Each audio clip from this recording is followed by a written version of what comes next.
Is Allah a pagan god? Does Islam use a pagan name for its god? Was Allah a pagan divinity before Islam came? This is what we want to investigate today. Some people say yes, some people say no. I'd like to say yes and no. And that's surprising you, of course, but I want to explain that. First, I believe that it is possible that Allah has been a pagan god sometime. And that would be no wonder because even the god El, the Hebrew god of the Bible, was actually a pagan god at the beginning. Oh yes, El was the main god of the Canaanite, that a pantheon, which means a court with many gods, and the main god was called El. So the Bible uses here a pagan name for the god El Elohim. By the way, in English we have the same. God, German Gott, good in Swedish, comes from Persian Khoda. The Iranians still use it, the Afghan also, Khoda Fez. God protect you, that's the way to say goodbye to somebody. And Khoda comes from the god of the Zoroastrians. Zoroastrians worshipped earth, air, fire, water. They were pagans. And they used this name, Khoda, for their main god. So when in English you say God, actually, you use the name of a pagan god. Same in Latin. Deus, Spanish Dios, French Dieu, comes from the Greek Zeus. I know about that because even in the Bible, in Acts chapter 14, one day, Paul and Barnabas were in a city and they made some miracles. And then it said in Acts 14, starting with verse 12, that the crowd saw what Paul had done and they shouted in their language, Lycaonian, no idea what it is. The gods have come down to us in human form. The gods, theoi. Now listen to what happens. Verse 12. Barnabas they called Zeus, and Paul called Hermes. Zeus in the Greek text is Dios, D-I-O-S. Exactly the same word we have in Latin for God and in Spanish for God, Dios. So in Hebrew, in English, and in Latin, the main name for God comes actually from some pagan gods. So the question is, how can we use pagan names? Why do we do this? Well, the answer is very simple. There's no other word for God. We would have to invent one. But do we need to do that? I believe we don't. Why? Because God can be the real God, it can be another God. But when we capitalize God, we know whom we're talking about. After all, we have a lot of fake messiahs, and Jesus is still the Messiah. We have a lot of wrong religions, and we still use the word religion. So I don't think this is a big problem.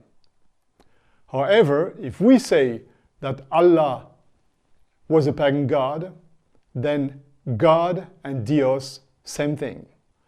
Some people argue that in the time of the Quran there were three gods in Mecca, Allat, Al-Uzza, Al-Manat, and Allah and Allat are related, same word. This would prove that Allah is a pagan god.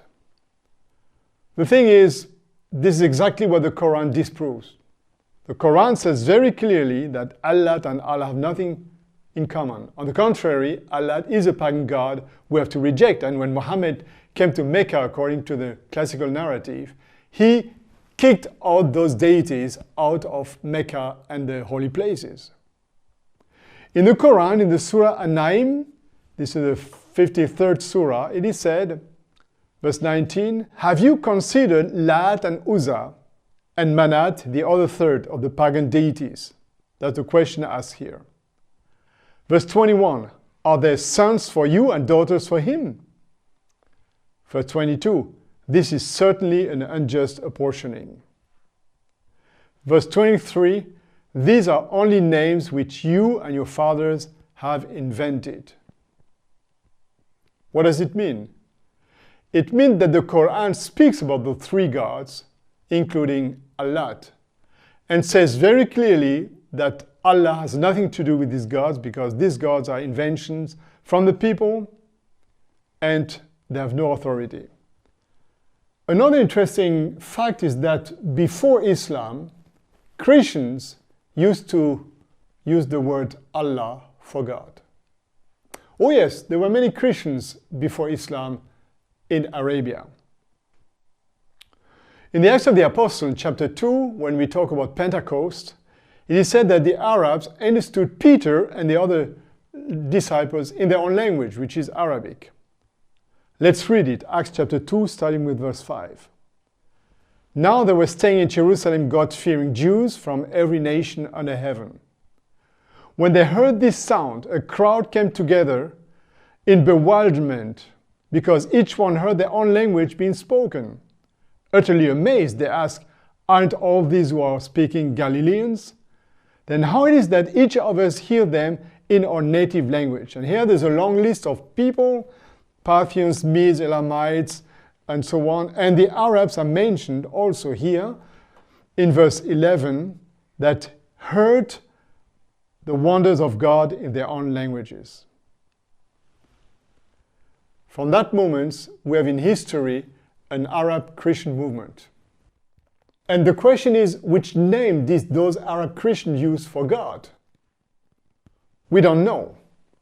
But the earliest reports we have from Arab Christians show that they used the word Allah for God. For example, in the First Council of Nicaea, 325, where 6 Arab bishops were delegates, all the reports written in Arabic of the Council of Nicaea use Allah for God. Well, the same with the Council of Chalcedon, 451. This time 20 Arab bishops were present. All the reports are in Arabic. So it shows that before Islam, the first mention of God we have in the mouth, in the writings of Arab Christians, mention Allah as their God. What happens with the Christians after Islam? Because some people say, yeah, some Christians use Allah after Islam because they were forced by Muslims to do so. No. As I said, Allah was the God of the Christians before Islam came. And that's why all Bible translations, from Codex Leidensis, 10th century after Christ, the Van Dyck translation, which is worldwide acknowledged the best Arabic translation, the classical one was made in 1600, and even the modern translations of the Bible in Arabic, all of them use Allah for God. The Aramaic Christians use Allah. The Maltese Christian, Maltese is Semitic language, actually the only Semitic language in the European Union. All of them use Allah for God.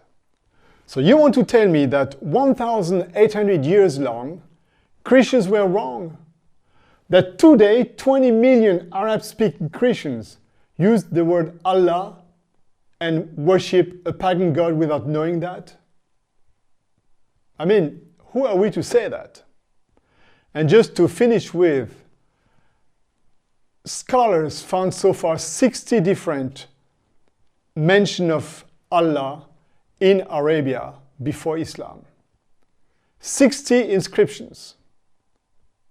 And we don't exactly know if these inscriptions were made by pagans or by Christians, or maybe by other descendants of Abraham or Seth. We don't know. But that shows that the name of Allah is much more than just something that some people believe has been made by Muhammad, and this man brought a pagan god to humanity. There's no foundation to that. Okay, but some people say, yes, but the God of Islam is different from the God of Christianity. The God of the Quran is different from the God of the Bible. Is it so? That's what we're going to see next time. So subscribe and don't forget to put your like if you like that. And thank you for being with us. Assalamu alaikum. See you next week.